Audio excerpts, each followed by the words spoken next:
I was gonna do the boogie woogie effect and like switch places with something, but that's a lot of work. So I didn't do that.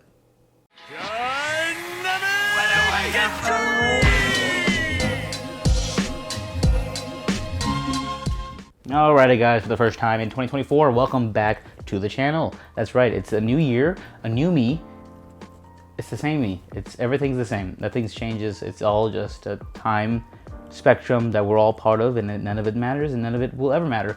But the point is, the calendar has changed and we are back in full effect. I'm sorry I took a little bit of time off because, hey, it was the holidays and vacation. I had that and I just kind of didn't do a video, and I'm sorry for that. But hey, what have I been doing in the meantime? That's what I'm here to talk to you guys about. What I have been doing, what I've been watching, what I've been playing, all this stuff. Kind of like a recap video of my last month before we went into the new year. So this is kind of like a, hey, this is what I've been up to. What have you guys been up to? Let's chit chat. That's what this is going to be pretty much. And for those of you still here, okay, I want to talk about a few things. It's going to be three anime, I believe. Anime, loosely. And two mangas that I've done or I've read, and a movie thrown in there somewhere, I suppose. That's what's on the slate for today, so let's get into it. All right, so beginning the month of December, I don't think I really talked about it too much on the channel. I think I mentioned it maybe like a little bit of it, but not like a full in-depth review of it. Godzilla -1, did you guys watch that? That was my movie of the year. That shit was so good. I'm not even like the biggest fan of Godzilla or like that property in general, but the movie itself was just so gripping, and it captured the human spirit so well, and what we can do. We work together against any obstacle that we face. In this form, it happened to be just a big, kaiju that the people of Japan came together and fought.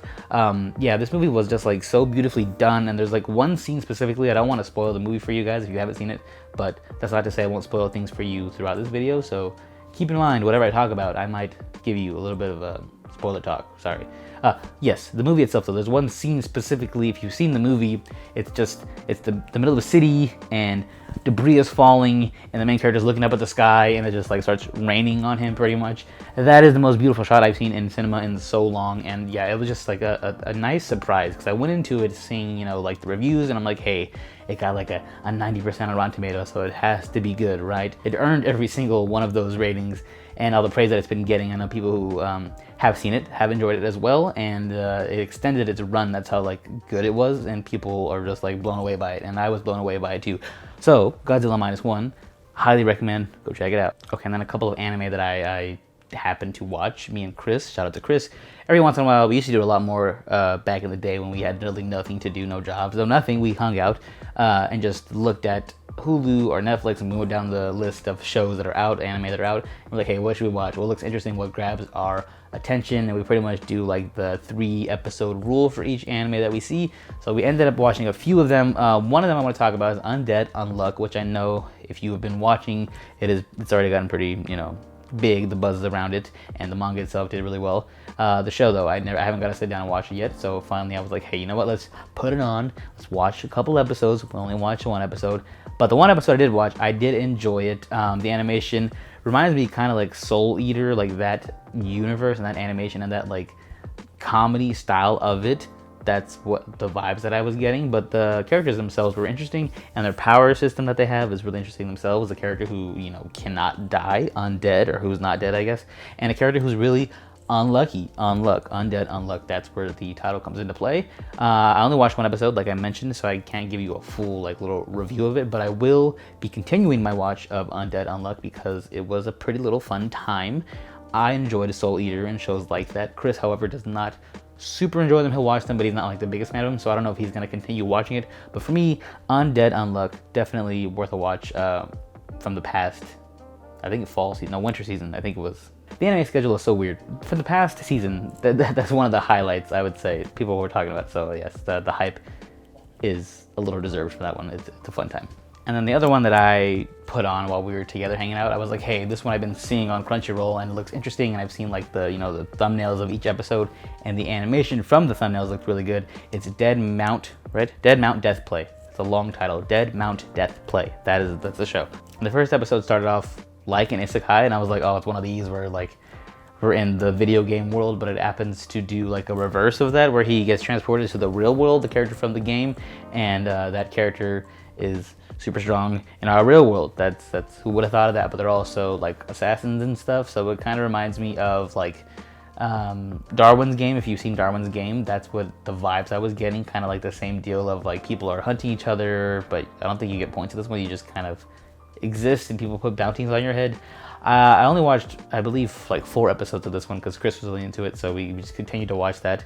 And from what I've been watching, I was enjoying it. It's not super my cup of tea. I thought it was a little bit, the story that I read, I thought it was going to be a little bit different, but it does enough interesting things to keep me interested, especially with the character that we've chosen to follow. I was not expecting them to do the little switcheroo. I'm not going to spoil too much of that for you if you haven't seen it, but it does take an interesting twist on the main character aspect of it, because the person you think it's supposed to be is not the person, and it takes a shift narratively. And yeah, the story itself though, it's cool. It's a little cool, fun watch. The animation's nice, the fight scenes are cool, and the characters themselves, there are a couple that are interesting, but the rest of them are kind of creepy and weird. Yeah, it does remind me of Darwin's Game. Also, a little bit of, what's the other one? The Dead Man Wonderland? Is that the one where they're like in a death game? I think it's that one. Just because it has Dead Man in the name, probably that's where I get the vibes from. But that's what the show reminded me of. Yeah, if you do want something to watch again, like I said, what we do is we just hang out and we just throw something on. If you want to throw something on, this could be something that you could watch. If you're into like isekais or like Hunger Game type shows like that premise, then yeah, you should check it out. It's a fun little watch. And then also, I went on a little mini road trip. We went to go pick up a friend from basically California. I'm in Arizona, for those who don't know. So from Arizona to California, it was probably like 4-hour drive or so. I was in the back seat. I was a passenger princess at one point as well, and I was reading, or continuing to read, Dan. I took a little break from it. I did do a video about that. If you haven't seen the video, you can check it out, about the show finally got announced and it's coming out this year sometime. I could say that now because it's 2024.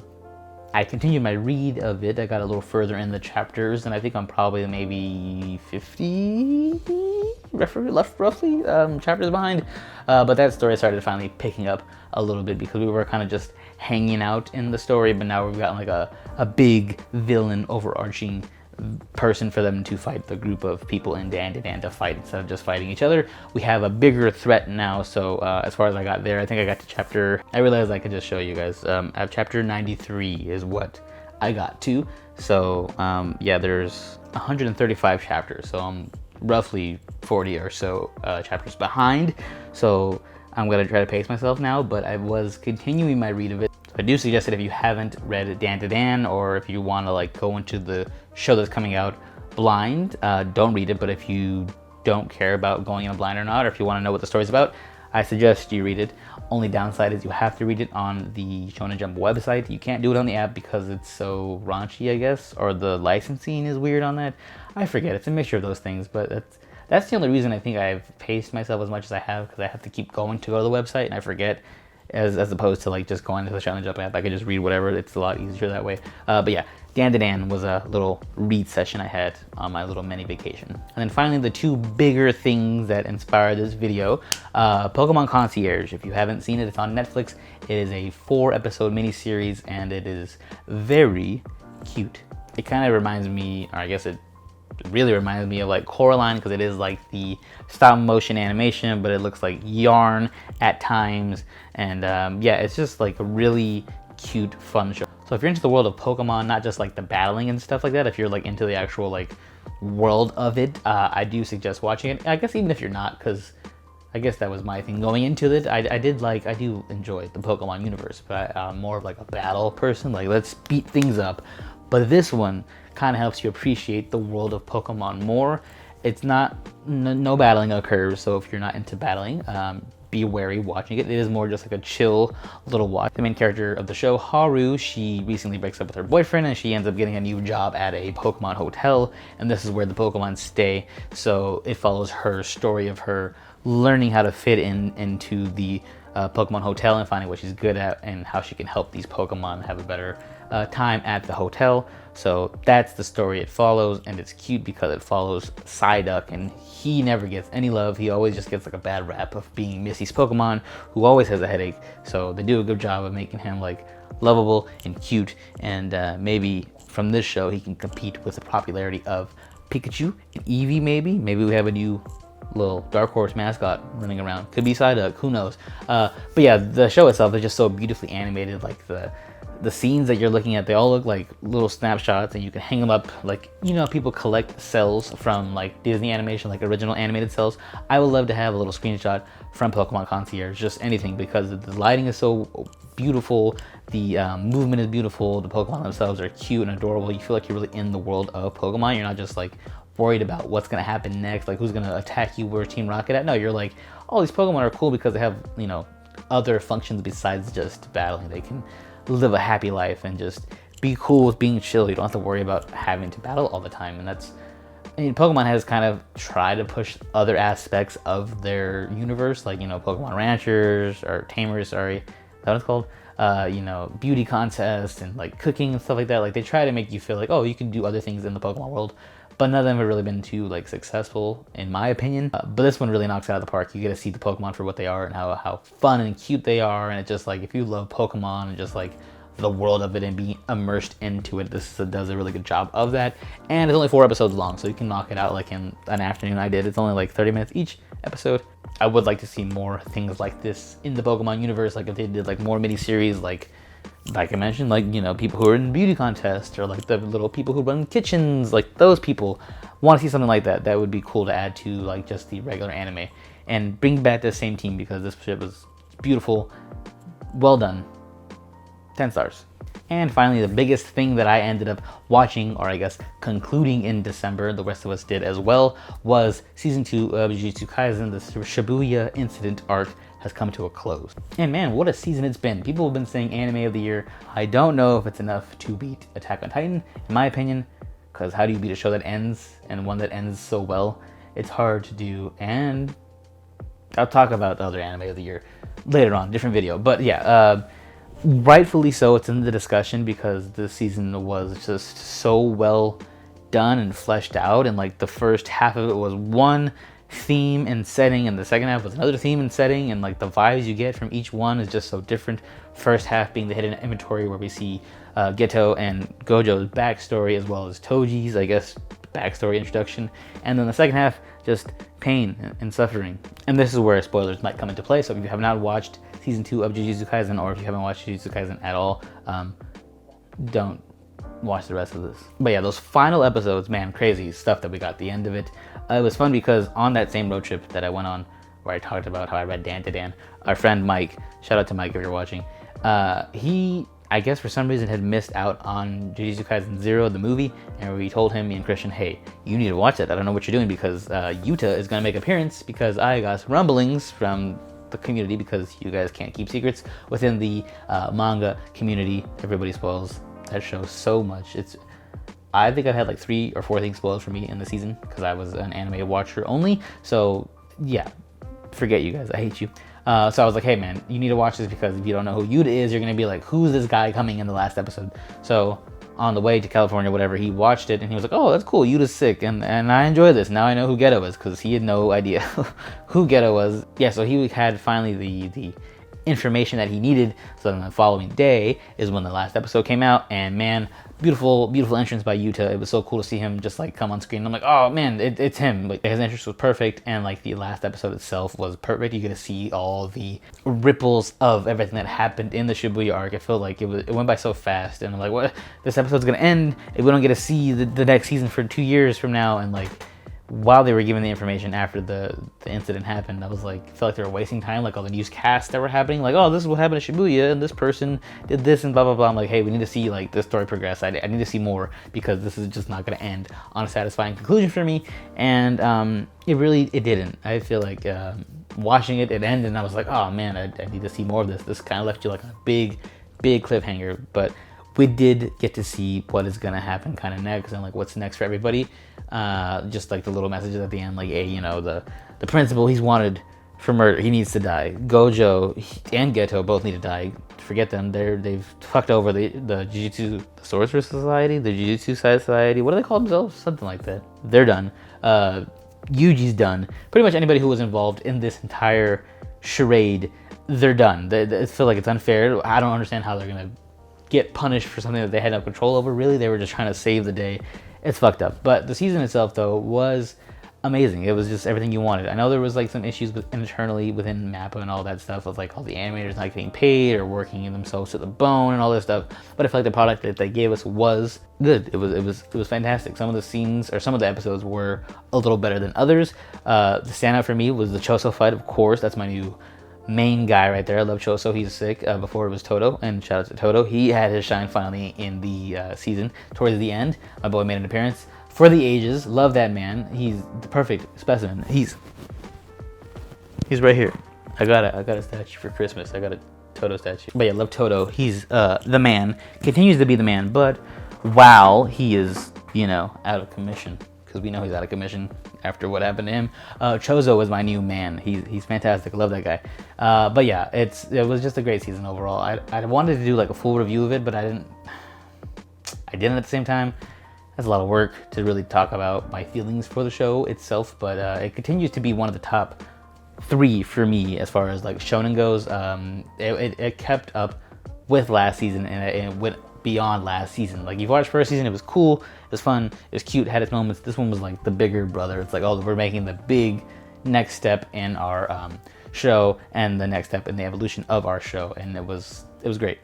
And I didn't read the manga, so I don't know what I would have changed with this season. I know some people were complaining about certain things, but for me, I feel like, for the most part, it nailed everything. The only parts that I had complaints were some of the animations being a little bit staler than others, but we know through the conditions that the staff of Mappa worked through, they can't help it sometimes, but there were certain parts of it where I was like, they could have did this a little bit better or whatever. But for the most part, I think they killed it and everything.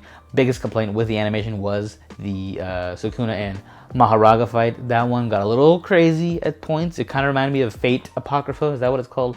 Those fight scenes, those got a little crazy, and I'm not the biggest fan of that. I like when stuff's happening, but like, let it be organized. Like the Jogo fight, that was top tier. Sukuna Jogo fight was just like, perfect, greatly done. It's a over-the-top fight scene that was done with enough structure in mind to where I'm not getting confused by what's happening. But the Maharaga fight, I'm like, what is happening? And Megumi, step it up. Stop relying on that thing. Like, any little convenience you have, you're just like, take this. And like, dude, you just have to 3-point turn. You'll be fine. What are you freaking out about? And yeah, so that's the only complaint that I had, was that some episodes weren't as crisp as others, but it happened, especially with the conditions that they had.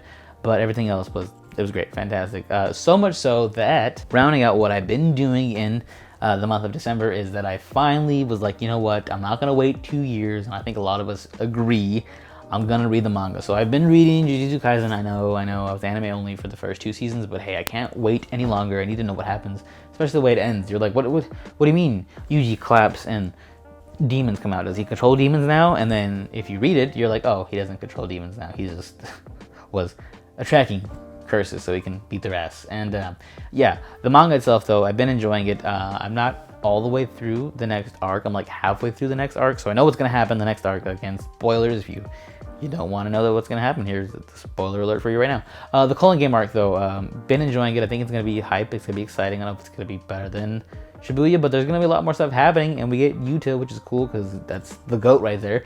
And yeah, what I've been reading so far, the new characters that they've introduced, I've gotten to the Pompadour guy. He's cool. Ishirogi, I think his name is, or something like that. He's cool. So yeah, the arc, though, itself is going to follow a lot more different characters, and a lot more sorcerers are coming into play and explaining more of how the sorcery and magic system works in the world of Jujutsu Kaisen. It is still a little bit confusing, but I am getting a better grasp of it. So yeah, it does feel good to be reading it now because I couldn't wait any longer. And like I mentioned earlier, you guys spoil things so much in there that I had no choice but to read it. So really, it's your guys' fault that I had to read this, because you guys would have spoiled it for me if I waited too long.